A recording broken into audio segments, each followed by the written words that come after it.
Welcome to the Athletic Performance Podcast, a conversation for all things performance related. I'm your host, Ryan Patrick, and today we're going to do a deep dive on everything speed, power, and strength. Thanks for listening, and I hope you enjoy this episode. Welcome back to the Athletic Performance Podcast. I'm your host, Coach Ryan Patrick, and today's episode is a powerful one. I'm joined by Coach Blair Lloyd, who brings an uncommon mix of experience, vulnerability, and clarity to this conversation. Blair is currently the Director of Training at Pure Performance in Boston. She's also a former collegiate basketball player, educator, strength coach, and now, as she puts it, a full-time ACL rehab patient. But that injury, it didn't slow her down. It cracked something open. So in this episode, Blair walks us through how that injury didn't just change her body, it deepened her purpose, sharpened her coaching lens, and forced her to slow down enough to become a better resource for others. She talks openly about the identity loss that can come with injury and how it shaped the way she shows up for her athletes now, especially those going through long, uncertain rehabs. We also dive into why warm-ups matter more than you think, and how skipping hers may have been part of a perfect storm. How NIRS technology and the CPSS certification have leveled up her ability to support recovery and adaptation. The crucial things injured athletes need to hear, but often don't. And how to build a network as a coach and why mentorship has been a two-way street in her career. Why you don't need new squat variations, you need to execute the basics like they matter. And finally, what happens when you stop being a people pleaser and finally start speaking up. This one is equal parts tactical and personal. If you're a coach navigating mentorship, a practitioner trying to grow, or an athlete working your way back, there's something here for you. Let's get into it with Coach Blair Lloyd. Well, welcome, Blair. I am very excited to have you on today. And, we know each other through a couple different avenues, but for people who don't know you, can you give us your origin story, if you will, and just tell me a little bit about your professional arc up to now? Yeah, right on. So Coach Blair Lloyd, currently reside in Boston. I've been kind of all over the place, but just chat through. So professionally since graduating, right? So I did play collegiate basketball, and then from there, I moved to Colorado. I started my career actually in teaching and sport coaching. I did that for a duration of time. Went from sport coaching actually to personal training. So that was my part-time job with a full-time teaching. Got promoted to management. From there, teaching became part-time, and personal training with that managerial component became full-time. And that's kind of where I really realized, hey, I love this and I really want to be great at it. And so I actually ended up applying and getting into University of Miami in Miami, Florida. Moved there, and that was really my first experience with high level collegiate athletics, right? And so I was able to do that through grad school, as well as go ahead and get that master's degree, and then that's in applied physiology. And then I actually so the gym that I was at was very closely affiliated with the CFSC and Mike Boyle Strength and Conditioning, and so I think that was also a big part of those educational pieces that came along with that foundation. And so I wanted to, before going to grad school, do that internship, the summer internship, and go to grad school. We had COVID. And so I actually ended up going to grad school and then deferring that internship. And I did it after. And that put me in the Boston area. And then that was just very a fortunate time, because I really wanted to concentrate on that internship, which ran from beginning of June through the end of August. And end of August is a really long time to wait in hindsight for collegiate positions. And so it was really fortunate that at the time there was actually every major university in the Boston area was still hiring strength and conditioning coaches. And I ended up putting in an application for Northeastern. I got a call the next day, and I had ended up not even applying to the other ones. It was just boom, boom.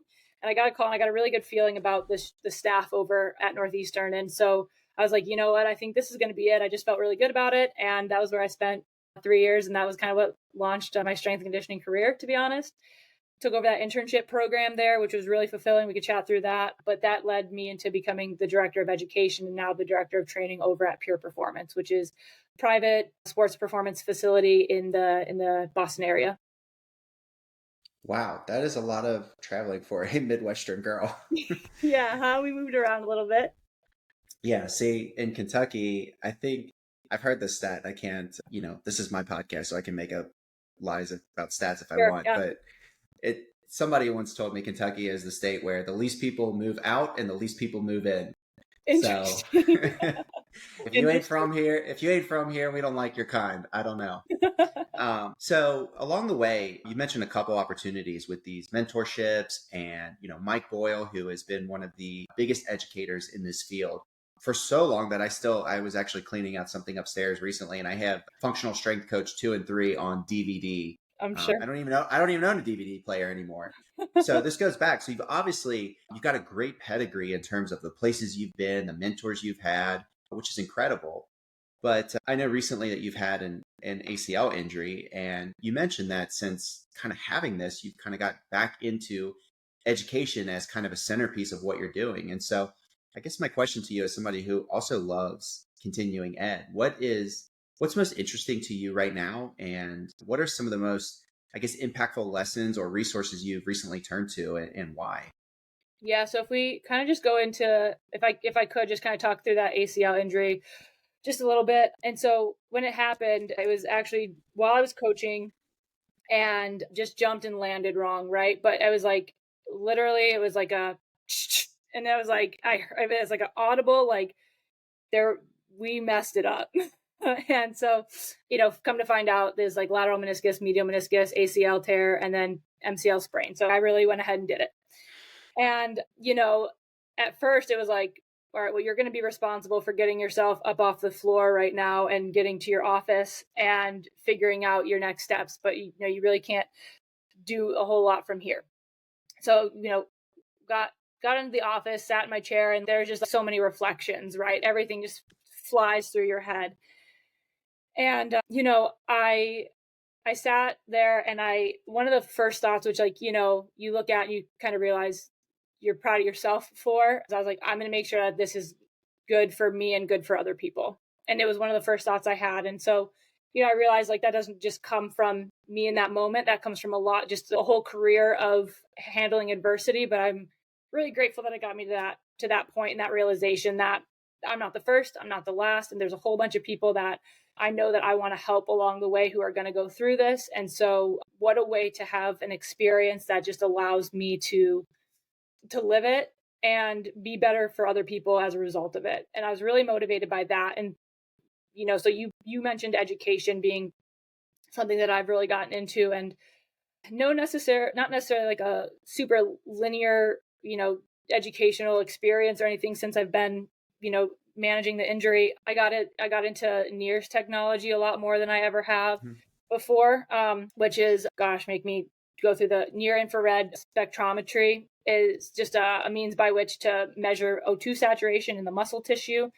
And I wish the trial would have been longer, but I really got into that technology and started to see how I could leverage it for myself. One of the things that I pay a lot of attention to insofar as supporting athletes is how I leverage sports technology and the ones that I have available to me. And so I've been studying for just another cert, right? I have a little bit more time than I've had in the past. So that's CPSS through the NSCA. So performance and sports scientist. And that book is actually really excellent. I would encourage anybody to just kind of go through it. Even just some of the concepts and the thoughts around training, I think are really, really powerful and good.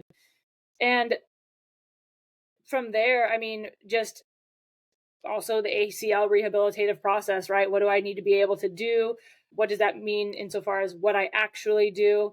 I have my own kind of framework around ACL rehabilitation, and especially I think we're responsible for leveraging the information that we understand and using that to support us where we're at. And so I'm very, very grateful. I actually have a physical therapist who thinks very, very similarly to me insofar as movement strategy, movement capacity, and then going ahead and building on that. And so maybe not rushing my timeline so much, but really making sure that I'm in a better place than I was before this happened. And I think that's what we aim to do as sports performance coaches. But to be working with someone and to have that philosophy, that belief has been really powerful. And so those are kind of like the educational things I think that I would speak on. It's plenty. Sometimes it doesn't feel like it's a lot, but then you say it and it's no, you're paying attention to enough.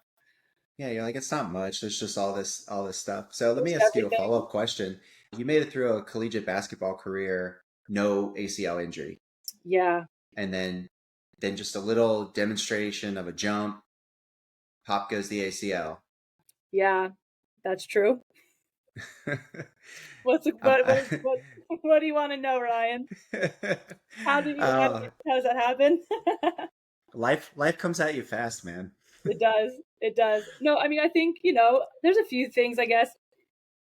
One, I'm a little disappointed in myself just insofar as I went and did that and I did it on no warm up, right? So, it's one of those things. It was like one of the first reps of the day, no warm up. I know there's a lot, and maybe this, just an opportunity for sports performance coaches just to acknowledge it. I'm anecdotal, and I don't know, and I don't pay a ton of attention, admittedly, but I was first day of my menstrual cycle, which like we know in the literature contributes. So it's like kind of a couple of those things where it's like all out execution, no warm up. You already have this physiological process that puts you potentially at a disadvantage. And, maybe potentially a perfect storm. I'm also in my early 30s. And so, maybe there's just been a lot of wear and tear on my body too. And so, you kind of start to put these things together and you're always going to question why. I mean, everybody I think looks and goes, why did this happen? But yeah, if you were to ask me kind of why do I think it happened, I would really advocate for warm-ups. I would really advocate for, the things we already know, but I think it's good to have it reaffirmed. And I'll say this for myself, for me to have it reaffirmed as a practitioner, I'm okay with. I'm very much so, hey, as much as, we say it's important, I'll tell you right now, it's important. Just my lived experience. I think our lived experiences make us better coaches too, right? Yeah. So I think that's kind of how it happened, but will I know ever for No, sure? No. yeah, that makes perfect sense. And it kind of reminds me of this concept when a couple years ago when everybody started tracking HRV, right? Hmm. It's, oh no, my HRV is down. I can't train today. And it's with the concept of ACL, it's, we're not going to delay kickoff because it's the first day of your menstrual cycle. Like as an athlete, you have to go out there and perform. And I think it's important to understand, and I try to clarify this to a lot of parents that come in. So I'm kind of getting on a tangent here, but if you'll permit that for just a second, it's, we want to control the things that are within our control, but there's so many things like the schedule, the magnitude of the games, how this aligns with your female athlete specific menstrual cycle that are just completely outside of your control. And so you, in a sense, like you don't want to disregard it, but you can't, if you can't fix it, it doesn't make sense to worry about it. You need to really focus your energy on the things that probably are more conducive. And it sounds to me like with the physical therapist that you're working with, you guys kind of dialed in on what those capacities are that you really need to augment and develop some adaptations in over time to make sure this you do come back better and don't have secondary consequences to this injury. For sure. I mean, because we could also talk about the fact that I'm, for all of the biomechanics nerds out there, right? We could talk about me being a narrow archetype and having strength trained beyond what I probably should have been. And at the time, like that was the information I had available to me. And so, man, I was going to be the best at it because that's what you do when you're an athlete. And that's the information that you have, right? Mm-hmm. And then you carry that with you because gosh, early in your personal training career, you learn your body is your business card, and so you're like, well, I'm going to be jacked, and so you do those things. And does it make you a better athlete? In some instances, sure, but in other instances, no. And so, did you also potentially put your body in a disadvantaged position to handle something like that? Maybe, right? The answer is maybe, but I think that's, you were talking about taking on all those components, and I think having a frame of reference as a sports performance coach, right? And going ahead and just shouldering the responsibility that I'm going to take a bunch of information into account and I'm going to develop systems and frameworks around that to the best of my ability.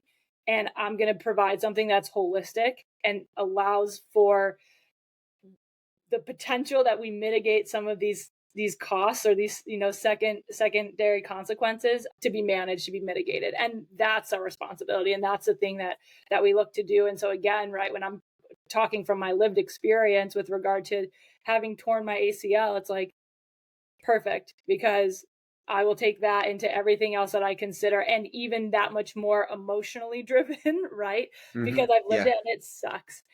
And you brought up the ACL tear not happening in college.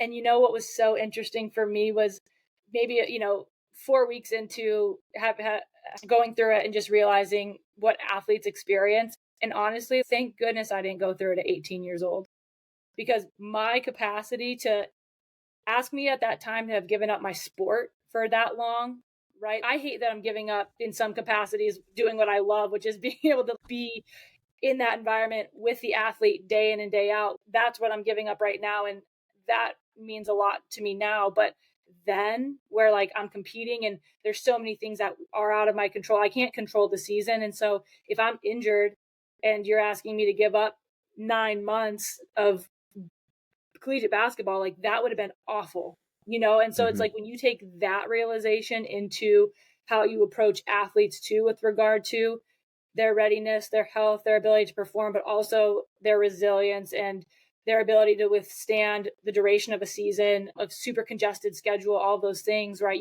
You start to consider that on their behalf too. I think it just makes you a better coach. And so I'm grateful that I'm going through it now. I'm super grateful I didn't go through it then, but man, I'll feel for them and I'll understand that much better. And I'm grateful for that at the end of the day. Yeah. The I don't even know how to put this into words, but the challenge that they have with their identity as an athlete, especially at that age, because they don't have a lot of other things going on outside of their life. Like, I am a collegiate athlete, Yeah, and when they're you didn't robbed get of there by that, accident. it's extremely challenging. I mean, we talked off air. We're both in our 30s. I'm in my late 30s. I'm turning 40 this year, but of just figuring out, like, where do I really excel? What are my strengths? What do I want to give people? What do I feel like I can give the most value? I mean, we're still sorting this stuff out decades later. So Sure. for a young athlete, I know that's just an incredible challenge. But one of the things you highlighted was just kind of how your support for these injured athletes has changed. And so I guess a simple way to frame this question is, what do you think athletes need to hear during rehab that So maybe they're not hearing right now? that's a brilliant question. I think you can answer that a lot of different ways, and I'm going to really try to be concise. So first of all, I think the first thing that you need to do is reach out and let them know you care. And that's been highlighted so strongly to me through my community, through the people that have just let me know like that they care.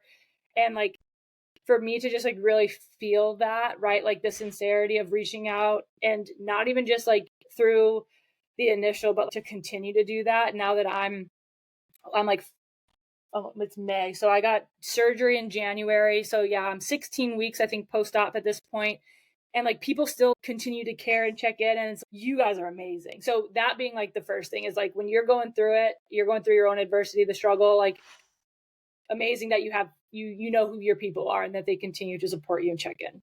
You have to do it. I wish I would have done it better for all the athletes that I've helped through their ACL rehabilitation, not just when they come into the gym to see me, but I wish I would have just been that much better. I have their cell phone numbers. Like I wish I would have been that much better for them, Mhm. truthfully. Like that to me is like a regret in a sense, but like I can't ever make that mistake again. And honestly, like even for the athletes that I've continued to work with that have gone through their own things, you bet that I'm like one of the first people to reach out and just like show them that I care. So that's being like that Mhm. being the first thing. The next part of that is making sure that they understand that their worth as a teammate extends beyond what they're doing on the field, on the court, on the ice. I think you really have to equip them with that knowledge, because like you said, like their identity is so ingrained into what they produce that sometimes I think their scope of value is limited. And if my scope of value is limited to what I do in a performance set, I forget how much value I add as a teammate or as a leader. And so, I can speak to this a little bit just because so my collegiate career, I didn't have specifically a ACL tear, but I did break both my big toes right at the beginning of season starting, right? So that's 4 weeks you're out. One was 4 weeks out, one was 6 weeks out. And even though they're definitely like trials in that, I remember like saying that to myself was like, I'm going to be a great teammate.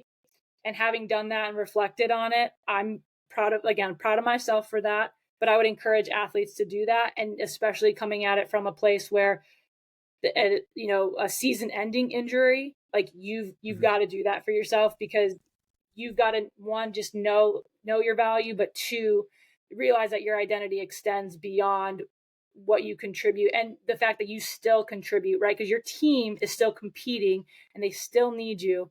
You've got, like, finding your way to show up authentically as yourself, but helping them with that. So that would be the second thing. And then I'm going to run through quick a third, because your timeline just changes, but there are still goals. Like, you still have things to achieve. And I wish I would have done this better as a practitioner, but I did. It's not that I didn't do it, it's just I wish I would have done it better, which is to say, scrap the team plan. Here's the team plan over here. Mhm. This is your plan, because your whole timeline just changed. And that might sound like really simple and stuff, but it's like, what are those foundational things that we can accomplish without creating interference toward what's the most emergent thing right now? And then what are the supplementary things that we can provide, right, on, like, my end of things, your end of things? So, because there's going to be the, like, very direct, like, acute care at that time. What are the things that allow for that to flourish that we can provide? So, I think about movement capacity, I think about movement strategy, and I think about an aerobic base, right? And so, in what capacity can I be accomplishing those things most specifically, especially early on? And then getting the athlete, like, super excited about that thing best you can, right? Because they're going to be bummed. No doubt they're going to be bummed. But best Mhm. you can is align them to the vision of, you're going to come out of this better, and here is the plan, and saying that to them, and then showing up for them in that capacity. And I think if you do that with them, you're setting yourself up for just a much more successful dynamic, and really creating some structure for that athlete that now really needs it. I love that. Just the first two definitely speak to this attitude of service, right? One, service from us as practitioners to our athletes, and then also as that athlete to everyone else. And so, especially when you're talking about the value of a teammate, I think of the quarterback who gets injured, and then instead of pouting on the sidelines the rest of the season, he's got the headset on and he's sitting down with the backup QB between runs of offense, going over the plays, giving him feedback, like really being a coach and being involved in that process. And it makes a huge difference in the morale of the team, Yeah. and just how that person is as a leader. So I never want to see my head quarterback go out, but if they are, which I Joe want to Burrow see it on the sideline. has been Instead out, of involved. Oh my has gosh, been out, he's done a absolutely. great job doing that. You're right. Absolutely. It's huge. And then I had one other thing I was going to speak to, was this idea of getting them wrapped around the things that they're excited about. And this is one of the areas I've been challenging myself on lately, and just kind of the recognition that maybe I'm falling short in a few ways, because for whatever reason, some of these athletes maybe are still going to practices and games. And so they still have a congested calendar in terms of competition schedule, even if they're not out there getting the volume of running and doing all this stuff. So now we have to figure out how to fit other training in, or maybe there's some financial constraints that don't let them come in as much as they'd like. So I'm really trying to navigate ways to cover all my bases and make sure that my athletes are in charge of their rehab at every level, because 2 days a week is really just, it's not moving the needle as fast as Sure. I would like, or as fast as they would like. So has anything popped up in terms of just maybe what the expectations that you have for your athletes are along the way, or things that you've realized that, hey, maybe they need to be investing more time in this thing? That's so good of you to ask that truthfully. So, I'm going to speak on it from, which is the only thing I can do, right? But from how I view performance, and so kind of the things that become necessary. And I'll, talk about kind of where I'm at right now. And when you're doing low threshold work, right? Now, granted, threshold is dependent upon your response to the work. So Hmm. where early on in potentially, like, rehab, where we're working on strengthening, right, that threshold is now completely changed, especially for that, especially like that extremity, right? But the low threshold work, where we're thinking about how do we create shape change, and how do we create more capacity for movement, those things can Hmm. be done every day, right? And so, especially like early on in my rehabilitation, like, this is the do it daily, and it looks like this, and this is what I do, and perfect. And honestly, like, especially early on, it was twice a day, right? Like I had this like hour and a half routine twice a day that I'm doing because that was the time that I had. All my time doesn't get to be that. I knew that, right? I knew at some point, like, other things will start to take priority. But early on, when I could manage that amount, like that volume, that amount of time to give to that thing, and that was the limitation, that was on me at the time. Do it daily, do it twice a day, and there it is. And so I was doing that work, and it's funny because in some ways, right, it feels like you're doing nothing at all, but it's taking all this time. But I really just went ahead. This is the goal for now. I'm aligned. I've got it. Great. Right. And again, like that, very much so with the help of my physical therapist too. Like I have to just continue to say that was not those decisions. Like I said, I feel like my physical therapy is a full-time job. And he goes, that's because it is. Okay. Like you're right. It just is right now. That's my place right now. And as things have transitioned more to strength training, right, I realize again in that the threshold has changed, the goals have changed. And it's not to say that a large part of it isn't still movement strategy, but it's also, well, what is keep the main thing, and what is the cost versus the benefit of, hey, I need to go ahead and just get this structure stronger again. And it's okay that it doesn't look perfect. And if anything, he's the one that reminds me, like, hey, Blair, it doesn't need to be perfect. Like you can just go ahead and get the reps in, right? And yes, think about all the things, foot contacts, body position, but get the work in, right? The work is now the most important thing. And so as that's transitioned, right, it's okay. So I can do an every other day strength training at a higher threshold. And that makes sense, right? That's within like my scope of reference, because if I want the adaptations that come with strength training, I also know the rest and recovery needs to be there too. And so that's now where that's just changed, right? It's like the main goal has shifted towards, let's go ahead and let's get this extremity. Like you have the range of motion back. You need to go ahead and get stronger through that leg. And so great. I can do the mobility type of work on the opposing days, right? I can always keep that same low threshold work, but I know that I can't just hit the high threshold work all the time, especially based again, just on my, I think our shared frame of reference that if I want my body to adapt, it's also got to have the time to do that. I've got to give myself the nutritional support to do that. All those things that are now like, okay, you've got to double down on this being the main thing, this adaptation being it. How do you do that? And so that's been a part of the shift as well, from early couple of weeks to now, 4 weeks out. Helps to have oversight from another professional. One of the barriers I found, and this is personal anecdote, is that I will often intellectualize my way out of things that I don't want to do. I have a reason why. And often my program will end up is like deadlifts, arms, sprints. That's the extent of it.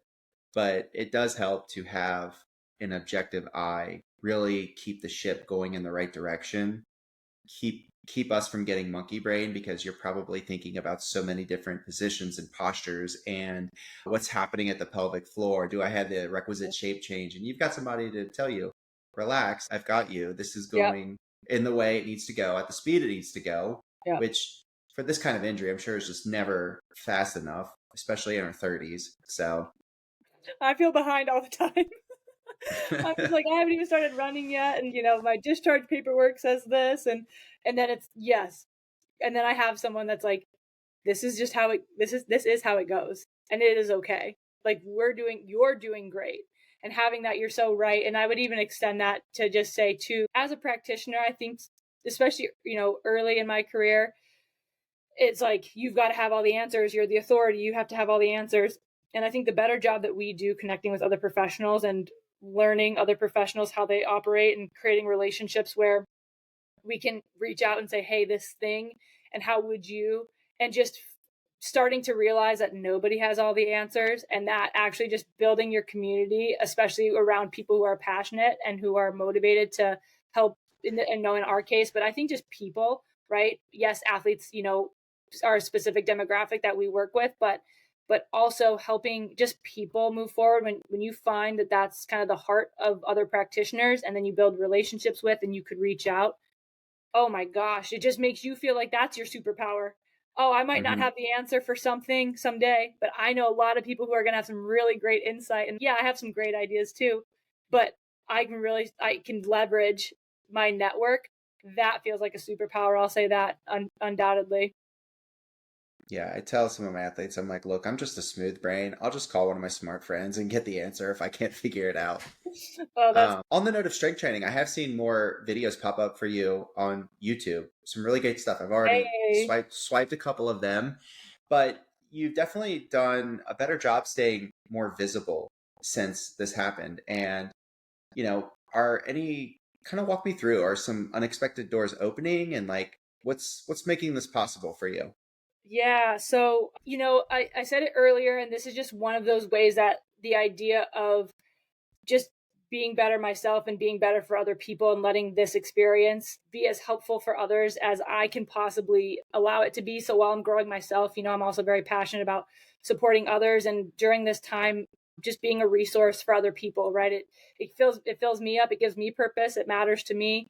So yeah, I mean, I think just kind of with that, the first thing. Oh, there's been so many things. I'll speak on a lot of things. At Pure Performance, I run an internship program, and through that internship program, I have college connections right in the community, and so the opportunity to like guest lecture has come up, and that's been Hmm. I love doing that type of work, and so that's been wonderful. I love serving and giving back to the community in that way. Where hey, I think I do this thing pretty well, and I want you guys to feel equipped and empowered when you see this thing too, and so awesome.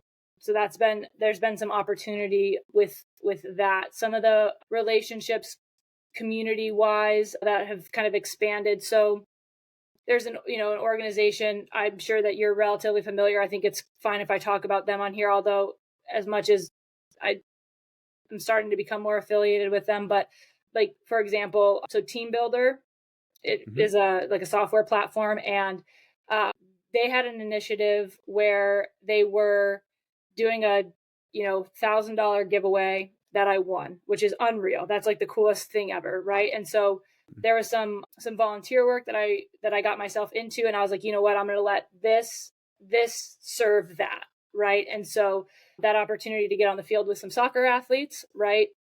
I was able to bring some additional equipment and probably do better by them as a result of that giveaway, right? And so I reached out to them and I said, hey, like, I think what you guys did for me is so cool. I would love to give that back to you and kind of just showcase what that did for the community, right? Through the work that I'm going to do with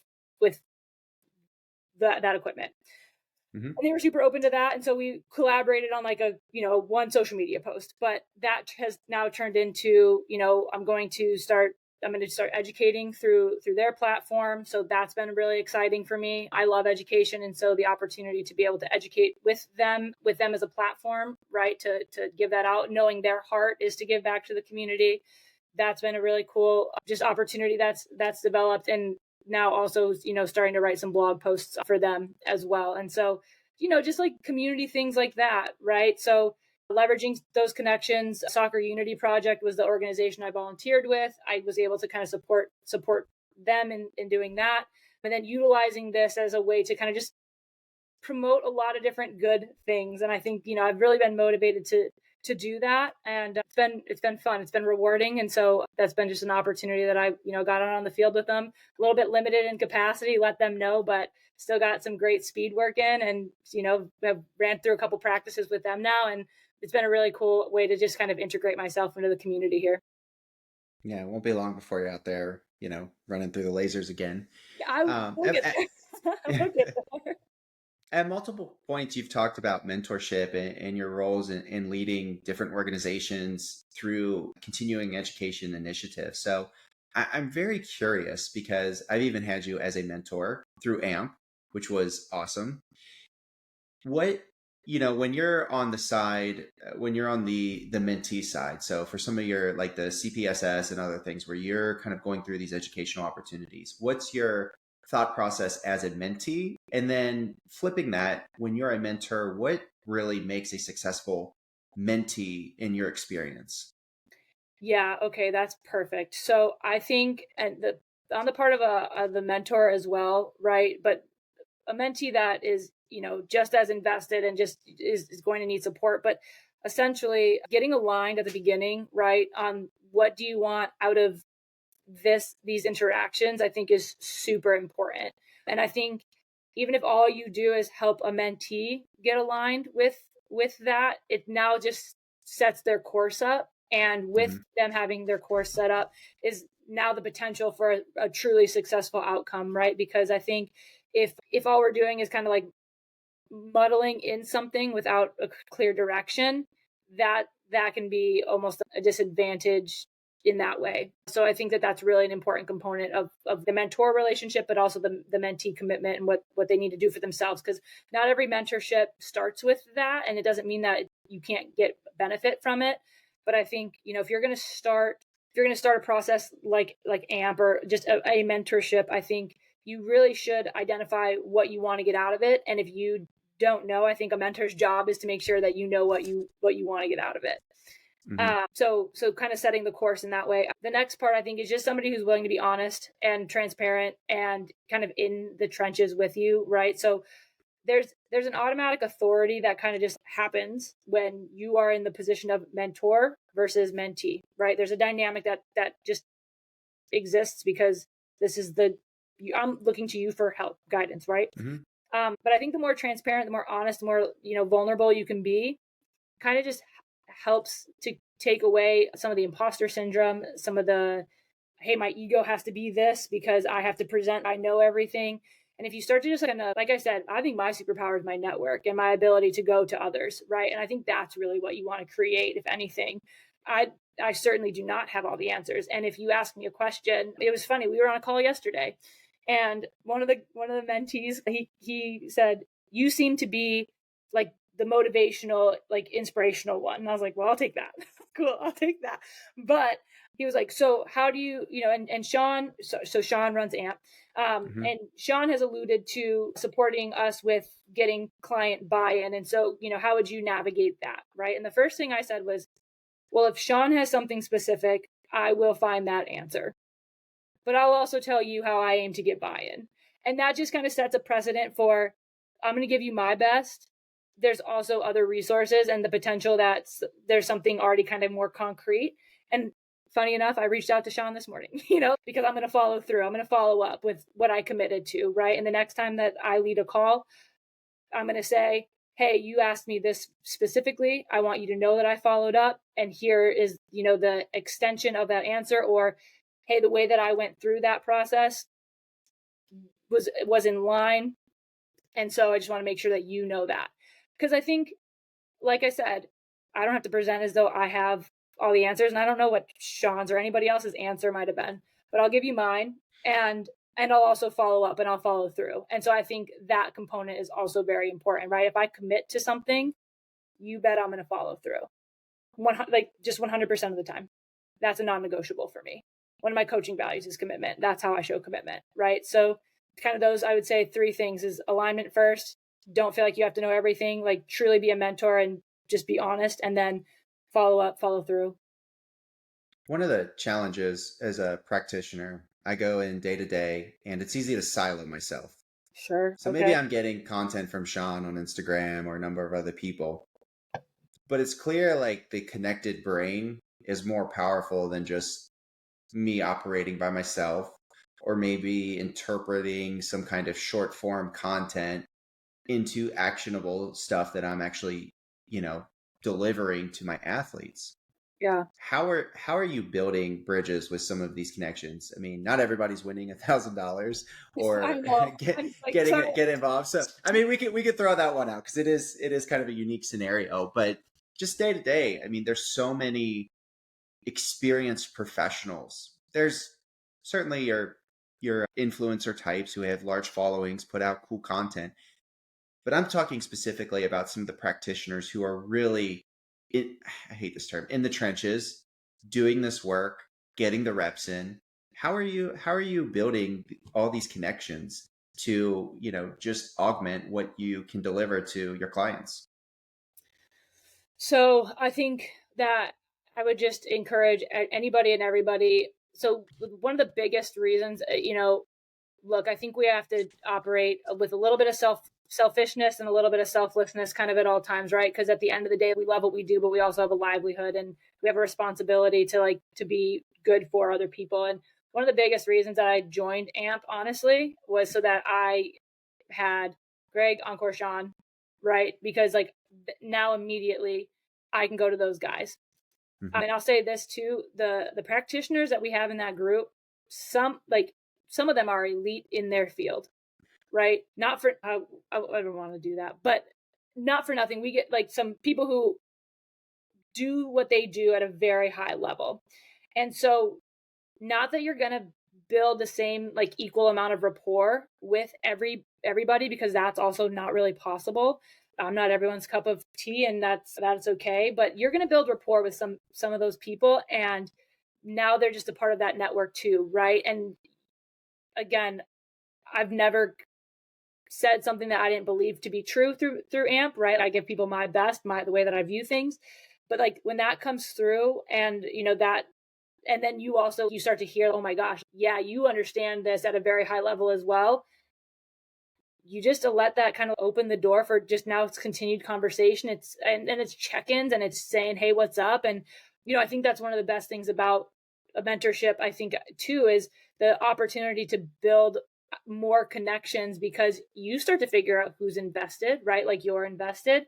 And I think there's an opportunity to just go ahead and reach out and say, hey, what's up? And continue to build a relationship that way too. So, every environment that I've been in, especially now, I think I did a worse job previously, but now if if I've worked alongside you in some capacity and I've valued your input, I try to be really good about not letting those people go, right? In some Mhm. way, I want to be reaching out and just creating those touch points, because again, those people become a part of me doing what I do at a high level. Because like I said, I need them too in their capacity. And I also want to be open and available for people, right? That's also so rewarding. And I've Mhm. had the opportunity to do that, and I've absolutely taken other people up on it, and it's unreal. So yeah, I appreciate the in person is really important, but even just this kind of FaceTime can Mhm. be so valuable. Yeah, it's been one of the benefits to doing the podcast is now I'm forced to reach out to people and start building Of connections that course.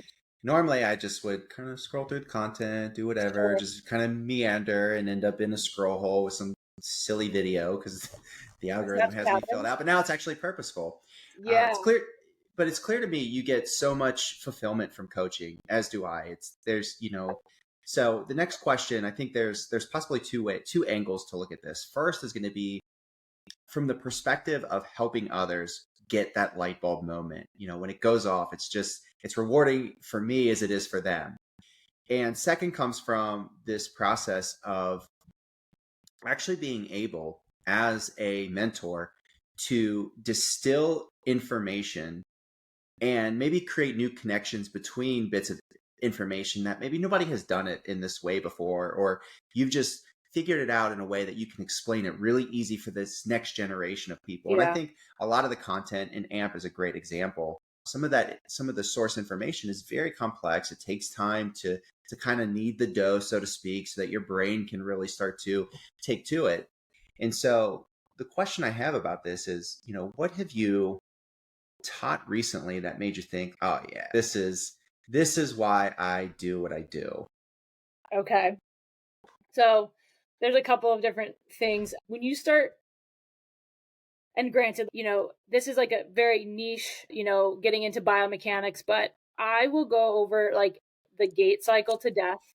And I will also go over shoulder mechanics to death. And the reason for that is because I think to be able to truly explain how that mechanism happens, and then why we can leverage certain positions in order to accomplish certain things, right? I mean, I'm being very broad Hmm. and, general, but if I don't go through those things and really appreciate okay, here's the skeletal position, and therefore this is the muscular position. And here's a process where I'm either, this is the part where I'm absorbing force or I'm producing force. And if I don't really like nuts and bolts it like that, then I don't have an opportunity to support other people with it. And so like I go over that, I like rewrite it, I make sure I understand which way the body is turning. And then in doing that, I'm able to then very specifically set up, show people, and support them in their ability to do that. Same thing with arm mechanics, right? And if I haven't done that so I can explain how things are moving, like I'm doing a disservice. And so I really try to be on top of just every time we run AMP. This is now the third time that I'm stepping into the role as mentor coach with this group. I go through it again every time, because for all the reps that I might not be getting, because not every part of the AMP mentorship is what I do. I need to make sure that I understand it. I understand the foundation of it, and I'm able to speak to it. And I take, again, it's just a responsibility. Like, I wanted to be a part of this group, and I wanted to be part of this group to level up so that I could benefit people, but I also want to support other people in their growth and their development of these concepts. And so, if essentially that's what it is. It's going through it, and I don't think I'll have to go through it a million times, but at least I like a third. I'll say that I do going through it at least a third, right? Because there's more that you glean from it. You deepen your understanding. It's almost, what is that saying? It's like you never read the same book twice. Oh my gosh, I feel that, and that's just because you're in a different place. And so I think honestly, with regard to education too, there's such an opportunity there to just appreciate, hey, if you got something out of it the first time, go back and check it again. And if you get something out of a second time, it might be worth it to check out a third time. There was a book, I reference this book kind of a lot, but Drive by Daniel Pink. And the first time that I read that was very early in like my managerial career as a personal training manager, right? But I read that book and I was like, oh my gosh, right? There's so much good here insofar as helping people with regard to their own intrinsic motivations. And okay, I can see how I could leverage this to support people in their own, create their own paths in their own careers, and really help them with that. And so I reference that book all the time because it's one of the frameworks of kind of what I teach in my practice. But when I went to read it again, I was like, okay, I got it. And I felt really good about it. I didn't feel like I was like getting so much more out of it. And I probably won't read that book again. Like, it's one that I'll reference. I feel like I've got it though. But if you feel like you're still getting more out of it, the more that you squeeze that lemon, go back and give it a little and go get it again, because there will be more for you if you do that. And I think that's a really powerful just way to view education. Because I think we're always looking for what's next. And sometimes like mastering what you've already been exposed to can even be more fruitful. Man, you're like reading my mind right now. Oh no, I love it, because I've been having this thought of just, I always want to try to be very succinct, and maybe it's part of social media as I want like little quips, right? But the thing that's really been on my mind is, for a lot of coaches, you don't need better exercises. You need to do the exercises better. Like, you have the tools. You have them all. Like, why, a goblet squat, a 2 kettlebell front squat. There are things you're probably missing right now with these very basic exercises that are going to allow you to get so much more out of them. Don't look for the next variation of the squat. It's not there. Yeah. There's nothing there. Really good point. And you're going to come back to it. And there have been multiple times, just, speaking to myself, I'll go through a book and I'm like, why did I highlight that? That's not important. I'm like, there's this great section over here I like paid no attention to. So you talk about, different perspectives. It's a completely different vantage point now for some of these books on my shelf right over here that I'm like, oh geez, like what was past Ryan thinking? Future so Ryan is like not benefiting from this. So that's so good. It's like at the time, right? And so yeah, I mean, we're just doing the best we can with what we have right now. And at the time, that was what you needed. And I think it's good to recognize when you've evolved past something, but I think it's also really good to be reflective and transparent with yourself and say, there's more here, and going ahead and revisiting it, because some concepts, some language, like honestly, this is like a hilarious story. Sorry, I'll go here though. Like my first teaching job, so I taught for 6 years, right? And my first year in teaching was 7th grade life science. Okay. I'll be honest, like I was a collegiate athlete. Like school was like so secondary for me, just truth. Like once I got into the exercise science stuff, cool. But I went to a liberal arts school.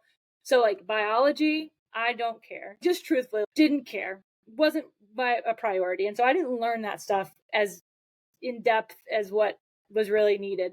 And I was so grateful that I learned 7th grade life science with those 7th graders at that time, because okay, great, I could grasp this. And then later in my teaching career, I went and taught honors biology. I was like, thank goodness that I taught it here and now I'm teaching it here. And it just was like one of those things where it wasn't important to me at the time. It became important to me because it was my job, but I had a greater foundation to enter into that next thing with. And I know that that's might sound so far from, what you would hear on the athlete preparation podcast. But what I will say is building that foundation and then building on it, there's so much value in that, because in turn, what will allow you to do is just execute at that much higher of a level once you've got that foundation. And it's like you can't bypass it as much as, again, with the influence of social media, like we might be influenced to go past that and need the other squat variations. And it's like, you don't. You need to do this basic thing really, really well. And then when you build on it, then you can truly execute at, I'll say expert level, even though I think I'm still striving toward expert level, but you'll start executing just at a higher and higher level once your foundations are truly set. We say that to a lot of athletes. You do the common things uncommonly well. And then I'll show them a video. There's this Swedish sprinter. It's like Ronagen. I can't remember her handle. Okay. When she does like an A series drill, it is with such, she's super Saiyan mode. There's a level of intensity to like an A switch or an A skip that I'm like, my athletes look at that. They're like, oh, they didn't even know there was like this many levels to it. I'm like, yeah, we need to get right. So it's like some of these throwaway drills, all of a sudden they attack with a different intention. That's huge. They actually get something out of it. But man, I'll have to send you her pages. I just watch it. It's like some of the most basic stuff, but she executes it so well. I'm like, dang, that's so cool. I'm like, look at this skip. My wife's like, what do you mean? What's going on? No, that's so good, because just because it's a drill that's been coached forever doesn't mean that like we've moved on past it. No, we've got to attack that thing with just as much attention to detail, right? And like I create a discrepancy a lot between like focus and so like mental effort and then physical effort, right? And I'll create that discrepancy, and I try to front load like what I want from athletes with each drill and try to support them in their understanding of what it requires, because again, depending on what I'm going for, right, what the goal of that activity is, like I've got to set that precedent for them. But yeah, like when we're talking about both of those things being magnified because of the way, especially I think like some of those speed-based drills where we are talking mechanics, but we are also talking about attacking and the physical effort, the attention to detail. If we're talking about all of it, like that's a lot. And those drills may have been coached for the last 25 years, 30 years, I don't, whatever, but they exist in a capacity where if we don't meet them for what they demand, we're not going to get as much out of them, if anything at all. Absolutely. Yeah. So really good point on what you just said. We could probably have a whole nother podcast on this topic. I don't know. I think athletes get this. So I always try to draw an analogy. Like if an athlete's wanting to do advanced stuff, or, hey, I saw this thing on Instagram, or LeBron's doing this, or whatever it is, these advanced drills. I'm like, if you're a basketball athlete, do you ever outgrow practicing free throws? Like you really don't, nobody's going to shoot 100%. You need to take, 100 free throws a day. That's it. That's the drill. And you just get better and better at that. But every athlete would understand that, right? Every athlete would appreciate that sentiment across. But then it's so interesting because, like, of course, well, I think sometimes we feel like they get bored before they actually get bored. I think there's a dynamic there too that we have to kind of fight. But when athletes ask for things that, like, the word that I'll use is like complexity, right? Things that have increased complexity. No, for what? We don't need more. We don't need it to be complex. We need it to be executed exceptionally well. So I love that. And the bringing in, that's so good. I think that I will have to use that for the rest of forever, where it's like, how many times would you practice scoring on the net? How many times would you practice, like tracking a ball. How many times would you and so it's like you would do that a million times as long as it's your sport. So the same thing's true for how you prepare for your sport. That's so good. I'll steal that. I'm gonna steal a lot of what you gave me today, so we'll be even. All right, we're getting close to an hour here, so I want to hit you with a few outro questions. This one's kind of challenging. I don't even know if I sent it to you ahead of time, but Okay. if you could distill maybe just a singular important message down to let's just say a billboard or a text message, what would you want to say to other coaches in this field? Okay. So I think just because of where I'm at right now, and that's all I can ever give, I would really just say create opportunity. That's been like a mantra of mine recently. And I think you have to realize that you don't know where people are at or what they need. But if you reach out and if you ask, there's potential there, right? And if there's potential there, then it might become an opportunity for you to actually make a decision on.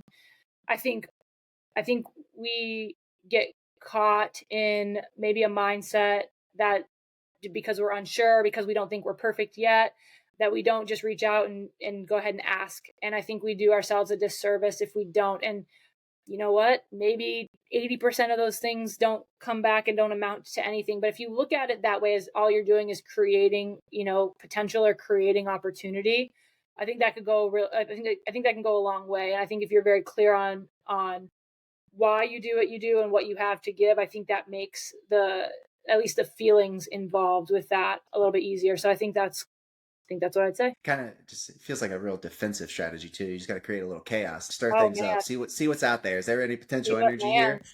See Huh? what lands. And like Yeah. there's something very real about a huge component of opportunity is also just time. And so timing being right too. And you don't know unless you're sending out those things and creating that. And so I would definitely encourage that. A lot of great Okay. people in this field and a lot of people want to help other people move forward. And so again, right, if that's true for you and it's true for others, something will happen. Okay. Last 1 to 2 years, is there anything that you've changed your mind on or evolved? Okay, yeah. Yeah. Yeah. So I think one of the things that I've done historically, and again, we live our lives and we're all trying to, I think this concept around belonging is really important because we can't get around it. It's so biological, right? To be a part of something. And I think I've gone ahead and allowed that, right? Preserving the relationships, especially when things are important to me and to the growth of, an organization that I'm a part of. I think I've historically been on like the passive side or the very agreeable side of things. Mm. And I think when an organization is looking to move forward and you have some insight, and again, like it might not be solely your decision to make, but I think the ability to not fear confrontation and going ahead and just recognizing that there's goal alignment within the conversation, just potentially a difference of viewpoints on how to get to that endpoint. I think that's really important to realize, and then to go ahead and just, hey, I disagree, and here's why, and let's navigate, and let's truly navigate this. And like I said, I think I've in the past been too agreeable, and for the goal being pure, right? I want to preserve the relationship and I want to make sure that, I feel that sense of belonging here, and I don't want to alienate myself from what seems to be, a direction that's being pursued here. But, I've also seen that not work out. And then you're kind of left going, well, what if I would have said something, or what if I would have, influenced and had an opportunity to allow for the course to have been changed a little bit, and maybe the results would have been different. And so I think that's the thing, because I think where I've gone ahead and justified it, and that's been true for me at a time, but I think when you start to call yourself out for potentially your own self-limiting beliefs, that's also very empowering too, to just realize, hey, my opinion here is valuable, and I care a lot about this thing. And so coming from that place and allowing that to be good enough, I think is really, really important. And so that's been one of the things that I think learned to be less confrontational, and then learned to be more confrontational. Because Mm-hmm. when I was young, like really young, right? Like we're talking like high school, I think I was a little bit reckless. Yeah. And then, you grow up and you're like, that's not okay. And then you go, but now we're like, so a little bit of a pendulum there. Yeah. But really, really good for me for right now is to just go ahead and express myself, recognizing that that's also being kind, right? If I don't Hmm. share my opinion or share my viewpoint, you know, that's not helpful either. And so as much, intentions being good, there's still some potential for that to not be so good. So yeah, be a little more, what is the word that I want to say? A little more direct. Be a little more Yeah, yeah. Yes, that when you talk about the regional differences, I always reference this as like a spectrum of doormat to douchebag. You gotta find you gotta find the sweet Yeah, spot because you can definitely yeah, be too far. where did you hear that? um, That's actually hilarious. I don't even know. Somewhere along the way, we picked it up and it came with us, huh? That's good. Yeah, but I mean, I think I was a former people pleaser. I don't want to say non-confrontational. I would say bordering on confrontation avoidant Sure. Okay. to understanding like we can have disagreement without dislike and, be authentic in what I'm feeling about a certain situation. And it's tough. It's a really weird thing to navigate, especially when you just like, I don't know, you just want to be nice and chill with everybody. Well, especially because you got into this field with almost impossible to not get into this field with just like the best intentions ever, right? I want to help people be successful. And Hmm. like, so that in itself is almost like a narrative of pleasing people, right? Like there's Hmm. almost like that you kind of take with you. And so, yeah, finding the right balance, I think is a really important way to view that for sure. So, since you're so well read, I have a kind of unique question for you here. Okay. Is there a piece of advice that you received that maybe just had like a disproportionate impact on your success? So if we're talking about like from what I've read, you know what? A lot of things. But I think in my ability to kind of support other people is really just realizing leadership does need to be, situationally dependent. One of the Hmm. frameworks I really like a lot is it's actually situational leadership theory. And I want to say authors are like Hershey and Blanchard are the two that developed this model. But essentially what they talk about, right, is people being at different development levels and matching your coaching style to them. And I'll try to be, succinct here, but essentially it's like novice, we've got to be very direct with them, just like handhold to take them.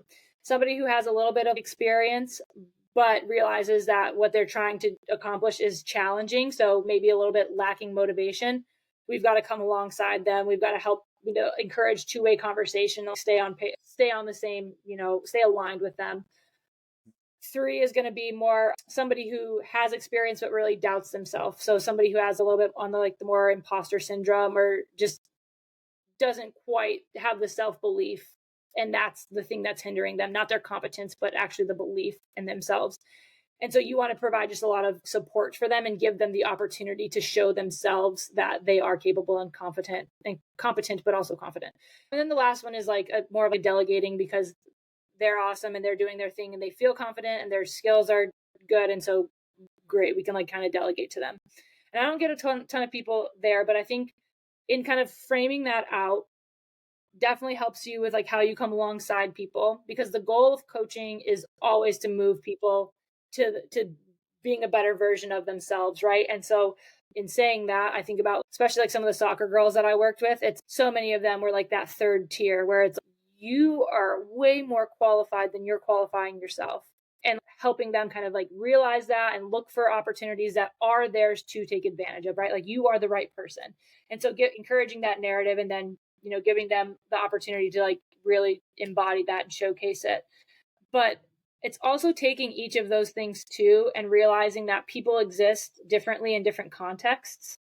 And so in some cases, right, like you've got somebody who feels very comfortable and competent with maybe their athletic, like their on-field performance, but when they come in the weight room, all of a sudden it's no, I need to be led. And so there's also like discrepancy there. And so I think it's like, one, that framework is very helpful, just to, okay, how do I need to show up for this person?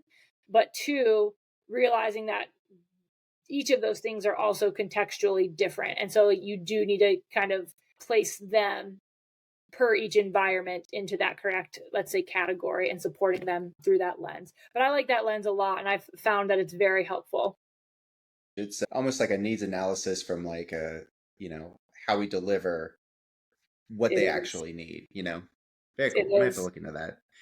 Dang, I got a Yeah. lot of stuff to follow up with now. Okay, Blair, this has been absolutely amazing conversation. A lot of insight. I got a lot of notes here that I know I'm going to go over and try to dig into a little bit deeper. So I am super grateful for you carving the time to be on this, to do this, to share your information and knowledge with everyone who will listen to this. And I guess the next question is, where can people follow you and find out more about your work or even connect with you? Right on. Easiest. So built for this sports performance, all lowercase, no spaces. If you're looking on Instagram or on YouTube right now is really just the exercise library that I'm building out week by week. I'm taking that kind of easy, but I'm making it happen, and I'm trying to create something that's, sustaining for myself, but also hopefully helpful for others.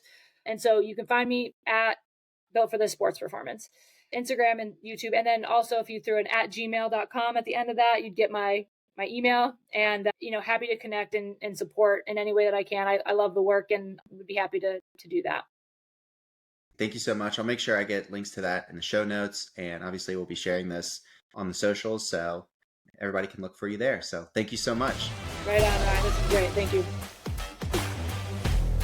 If you enjoyed this episode, please remember to rate and review us with 5 stars only, then subscribe so you can get all the latest updates.